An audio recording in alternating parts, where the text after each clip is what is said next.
Алло, дорогой, а ты уже едешь домой? Да. Слушай, ты не можешь заехать к нам на дачу? Я там свой ноут оставила. Дорогая, это же лишние 20 километров. Зачем он тебе нужен? Сегодня четверг, послезавтра мы опять там окажемся, ты его спокойно заберешь. Ну, пожалуйста, ты же знаешь, что у нас сегодня Олькин в квартире девичника, в ноутбуке все фотки, которые мы сделали с тобой в Таиланде. Ты же мне сам их сюда сбросил. Ну что ты так вздыхаешь? Ты же не пешком, а на машине. Ну что тебе стоит, а? Дорогая, ну почему ты сейчас только об этом вспомнила? Я бы пораньше с работы отпросился. Ну Мне же да. футбол сегодня вечером показывать будут. И ты прекрасно это знаешь. Мы же с тобой еще вчера на эту тему разговаривали. Как хорошо все совпало. Футбол, девишник. Блин, ну пожалуйста, ну да. Из-за того, что я сейчас поеду за твоим ноутбуком, я опоздаю на первый тайм. Ну, милый, я просто подросткам пообещала показать фотки. И совсем забыла, что они у меня в ноуте лежат. Ну, прости, пожалуйста, я тебе футбол на запись поставлю. Запись это не то. Ты же можешь в другой раз показать на следующем девишнике. Куда не денутся, да? Ну, милый, ну не сегодня надо. Ну, плиз, ну, пожалуйста, ну, пожалуйста. Ладно, ну. ладно. Я все равно уже свернул на дачу. Где он у тебя там лежит? А в маленькой комнате на столике. Все, ладно, давай пока. Спасибо, милый, целую, пока.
Что за херня происходит?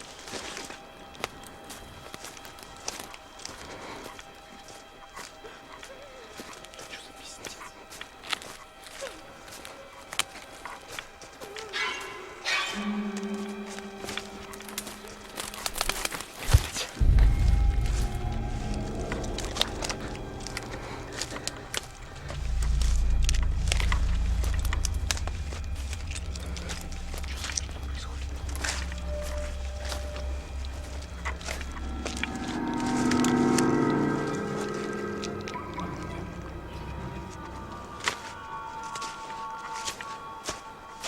Что за...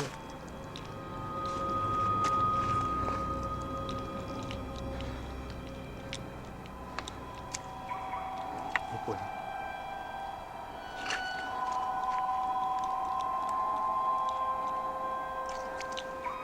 Что за херня?